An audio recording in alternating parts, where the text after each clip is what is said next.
हाँ जी, मैं आपके लिए लेके आ गया हूँ कॉस्टिंग के पेपर को क्या नाम है अटेम्प्ट करने की प्रो टेक्निक। और एक मॉक टेस्ट पेपर लेके मैं आपको समझाऊंगा कि किस तरीके के क्वेश्चन आपको पहले अटेम्प्ट करने चाहिए, एमसीक्यू कब करने चाहिए। बहुत सारी गलतियां ऐसी हैं जो बड़े पेपर में, जैसे कि जो प्रैक्टिकल पेपर होता है हमारा, उसमें हम करते हैं और गड़बड़ हो जाती है पेपर के अंदर, बहुत पेपर छूट जाता है, पता चले 60-70 नंबर का ही पेपर अटेम्प्ट हो पाया और उसमें भी गड़बड़ हो गई। उन सारी चीजों को कैसे अवॉइड करना है जल्दी से मैं आपको बता दूं। वीडियो को बस लाइक कर देना ताकि समय से बच्चों तक पहुंच जाए। डूज एंड डोंट्स में डिस्कस करूंगा आपसे पहले 15 मिनट में क्या करना है, क्योंकि पहले 15 मिनट में कुछ चीजें तो फिल करने में ही चली जाती हैं, और कुछ चैप्टर्स आपको बताऊंगा जिनके क्वेश्चन से आपको स्टार्ट करना है। तो पहले मैं स्टार्ट करता हूं आपका 15 मिनट से कि 15 मिनट में पहले क्या करें। तो ऑप्शन 1 है कि आप एमसीक्यू सॉल्व कर लीजिए, लेकिन मैं आपको इसे बिग नो बोलूंगा कॉस्टिंग के एग्जाम में, क्योंकि होता क्या है वो कुछ ट्रिकी एमसीक्यूज बना देंगे और आपका अर्ली रिएक्शन आएगा कि मेरे तो 30 एमसीक्यू में से 10 ही सही हो पा रहे हैं, 12 ही नंबर के सही हो पा रहे हैं, तो आपको गड़बड़ होने लगेगी वहां पर। तो इसलिए मेरा सजेशन आपको यह है कि आप एमसीक्यूज छुए बिना ना देखें। आपने पूरे साल, आपको भी पता है, एमसीक्यू की प्रैक्टिस नहीं की, आपने पूरे साल डिस्क्रिप्टिव पार्ट की प्रैक्टिस की है, डिस्क्रिप्टिव के ही टेस्ट दिए हैं। तो क्यों ऐसा काम करना जिसकी प्रैक्टिस हमने कम की है। हालांकि एमसीक्यू को अलग से नहीं आते, चैप्टर के बीच में से ही आते हैं, लेकिन फिर भी मेरा सजेशन आपको यह है आप ऑप्शन नंबर 2 की तरफ जाएं। सारे पार्ट बी पढ़िए, कौन सा क्वेश्चन आप छोड़ने वाले हैं उसे मार्क करिए, ओवरव्यू ले लीजिए पेपर का, सारी एडजस्टमेंट पढ़ने की भी जरूरत नहीं है। और उसके बाद जब आप डिसाइड कर लेंगे कौन सा क्वेश्चन छोड़ने वाले हैं और कौन सा करने वाले हैं, तो जो क्वेश्चन आपने सिलेक्ट किया कि ये क्वेश्चन आप सबसे पहले करेंगे, इसके दोनों पार्ट आते हैं, तीनों पार्ट आते हैं, उसकी एडजस्टमेंट्स पढ़ना शुरू कर दीजिए। तो पहले 15 मिनट में आपको ये करना है, एमसीक्यूज नहीं करने हैं। फिर सर कब करने हैं? तो लास्ट के 15 मिनट में एमसीक्यूज करें? Answer is no. क्या लास्ट के 15 मिनट में कंपलसरी क्वेश्चन करें? बिल्कुल भी नहीं। अब आ जाता हूं मैं यहां पर, देखो जब 2 बजे पेपर शुरू होगा ना, तो आप स्मॉल क्वेश्चन से शुरू कीजिए, चाहे वो कंपलसरी क्वेश्चन है, चाहे कंपलसरी क्वेश्चन के जो 3 पार्ट आएंगे या तो उससे कर लीजिए, या क्वेश्चन नंबर 5, 6 से कर लीजिए, या 3rd, 4th से, जो आपको ठीक लगे। जो छोटे चैप्टर्स के छोटे क्वेश्चन है वहां से आप स्टार्ट करिएगा। फिर जब एक बार 3:30 बज जाएंगे, ध्यान से सुनना, 3:30 जब एक बार बज जाएंगे तो मैं इसमें थोड़ा सा चेंज लेके आता हूं। 3:30 बजे यानी कि आधा पेपर हो जाने के बाद अब आप एमसीक्यू शुरू करेंगे।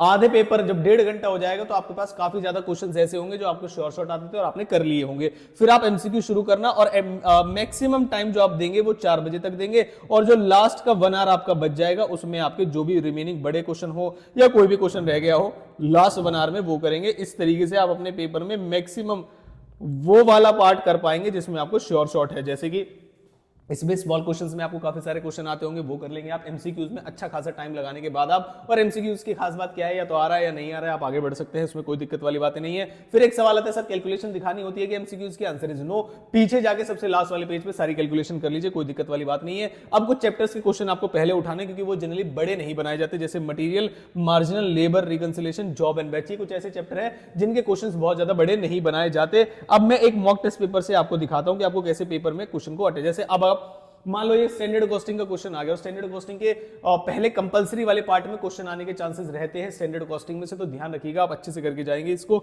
उसके बाद नेक्स्ट जो है, जैसे इसके वेरिएंसेस है, नहीं आ रहे हैं, समझ में नहीं आ रहा है, स्टेप मार्किंग कैसे मिलेगी ये भी बताऊंगा मैं आपको। तो इन सबको साइड कर देना है आपको और बोलना है भाई मैं तो यहां प्रैक्टिस करके आया हूं, ये बातें करो मुझसे। अब आते हैं सर कैसे क्वेश्चन आएंगे। तो जैसे क्वेश्चन नंबर ये है, फर्स्ट का ए पार्ट, कहां से आया है ये? आपको ज्वाइंट कॉस्ट को एलोकेट करना है। अब एक बात बताओ जरा, following diesel and heavy are required to compute following gasoline, diesel और जॉइंट कॉस्ट एलोकेटेड। तो ये जॉइंट एंड बाय प्रोडक्ट से क्वेश्चन है, बहुत ज्यादा बड़ा क्वेश्चन नहीं दिखेगा आपको, कुछ ही एंट्री दिखेगी, तो आप इसे आसानी से कर पाएंगे। उसके बाद क्वेश्चन नंबर बी आया आपके पास, ये कॉस्ट रिकॉर्ड्स है आपके पास, और आपको लेजर अकाउंट बनाना है, वर्किंग प्रोसेस कंट्रोल अकाउंट बनाना है। ये भी एक छोटा क्वेश्चन है, इसे भी आप अटेम्प्ट कर सकते हैं। उसके बाद नेक्स्ट आया सी वाले पार्ट में, सर ये कहां से आया? होलसेल ओवन, जो कि मैंने इंपॉर्टेंट बताया था आपको, वहां से आया। तो ये कुछ ऐसे क्वेश्चन है जो आपके बहुत ज्यादा समय नहीं लेंगे। उसके बाद आ जाते हैं जैसे क्वेश्चन नंबर सेकंड का ए पार्ट है, ये शायद एबीसी से दिया है उन्होंने, जी हां। अब एबीसी वाले और ऐसे क्वेश्चन आप बहुत ज्यादा जल्दी से मत उठा लीजिएगा, ऐसा मेरी रिक्वेस्ट है आपसे। छोटा क्वेश्चन लगे तो उठाइए, बड़ा क्वेश्चन लगे, जैसे ये छोटा क्वेश्चन है, इस छोटे क्वेश्चन को आपको क्या करना है, during the year order receive हुआ है, अब you are determine the total sales value. तो छोटे छोटे क्वेश्चन आप कर सकते हैं, जैसे 2-2 नंबर वाले। अब जैसे ये थर्ड का एक क्वेश्चन है, इतनी सारी एडजस्टमेंट है, तो स्टार्टिंग के 1 घंटे में ना करें ऐसे क्वेश्चन, ऐसी मेरी आपको सजेशन रहने वाली है। अब आते हैं सर फिर कैसे क्वेश्चन करें। जैसे मटीरियल चैप्टर का मैंने आपको क्वेश्चन बताया, 6 नंबर का आया है, रीऑर्डर लेवल, मैक्सिमम लेवल, ऐसे कुछ क्वेश्चन करें। तो सर क्या हम ऐसे कर सकते हैं, सेकंड का एक जगह कर दिया, फिर उसके बाद फोर्थ का ए कर दिया, ऐसा भी कर सकते हैं क्या? कर सकते हैं, लेकिन आइडियली ये रहता है कि आप स्पेस छोड़ दीजिए, क्वेश्चन आप बाद में करने वाले हैं। लेकिन ऐसा भी कर सकते हैं, पहले सेकंड का ए कर दो, फिर थर्ड का बी कर दो, कोई दिक्कत वाली बात नहीं, बीच में पेज का गैप छोड़ देना, बहुत बढ़िया तरीके से आप कर सकते हैं और चेक होंगे, ठीक है। अब बड़े क्वेश्चन आप बाद में करने लगे, ये मैंने आपको समझा दिया। अब आते हैं सर स्टेप मार्किंग कैसे मिलती है, ये समझाइए। स्टेप मार्किंग तब मिलती है भाई जब आप एक बड़ा क्वेश्चन है, जैसे मान लीजिए आपने एबीसी का क्वेश्चन शुरू किया, तो एबीसी के क्वेश्चन का जो मेन सॉल्यूशन है वो अगले पेज पे रखिए, पहले वर्किंग नोट्स बनाइए। अगर आपके वर्किंग नोट्स ठीक है, जैसे फॉर एग्जांपल आप स्टैंडर्ड कॉस्टिंग के वेरिएंस निकालने, तो पहले आप वर्किंग नोट बनाइए कि आप एसक्यूएओ निकालने वाले हैं या एसएचएओ निकालने वाले हैं या आरएसक्यू निकालने वाले हैं, कैसे निकाला, क्या फॉर्मूला आया। उसके बाद अगर कैलकुलेशन कोई एरर हो जाती है तो पहले जब उन्होंने जो स्टेप्स देखे होंगे उन पे मार्क्स मिलने के ज्यादा चांसेस है, रादर देन कि आपने पहले सॉल्यूशन कर दिया उसके बाद वर्किंग नोट्स बनाए, सॉल्यूशन में गलती है तो वो वर्किंग नोट्स हो सकता है देखे ही ना और उसके मार्क्स ना दे। तो इसलिए मेरी आपसे रिक्वेस्ट है, जो भी बड़े चैप्टर्स के क्वेश्चन आप कर रहे होंगे और आप चाहते हैं इसके स्टेप मार्क्स आपको मिले, उसके वर्किंग नोट्स पहले बनाएं और मेन सॉल्यूशन बाद में करें, ऐसा मेरा आपको सजेशन है। आई होप कॉस्ट का पेपर बढ़िया जाएगा और आपने बहुत सारी चीजें ली होंगी। मुझे बताना ऑडिट के लिए भी आपके लिए स्ट्रेटेजी लेके आऊं या ना लेके आऊं, मैं पढ़ाता नहीं हूं, आप बोलोगे तो थोड़े बहुत इंपॉर्टेंट चीजें बता दूंगा, अदरवाइज आप बोलोगे तो मैं एफएम के पेपर पे शिफ्ट कर जाऊंगा, फाइनेंशियल मैनेजमेंट की चीजें डालना शुरू कर दूंगा, जैसा आप बोलोगे वैसा मैं कर दूंगा। आई होप हमारे 15,000 के सब्सक्राइबर का टारगेट आप जरूर पूरा कराएंगे। टेलीग्राम के लिंक ग्रुप को ज्वाइन कर लीजिएगा, बहुत सारा फ्री कंटेंट वहां पे अवेलेबल है। Thank you so much, all the very best. फोड़ के आना पेपर को, थोड़ा ट्रिकी भी आएगा लेकिन स्टेप मार्किंग मिलेंगे, तो मुझे लगता है थोड़ा सा पेपर लेवल का आने वाला है, या तो कैलकुलेशन ऐसी दे देंगे या लेंथी बना देंगे, कुछ भी, लेकिन आप डटे रहना, 3 घंटे तक करते रहना, पास आप आसानी से हो जाएंगे। Thank you so much.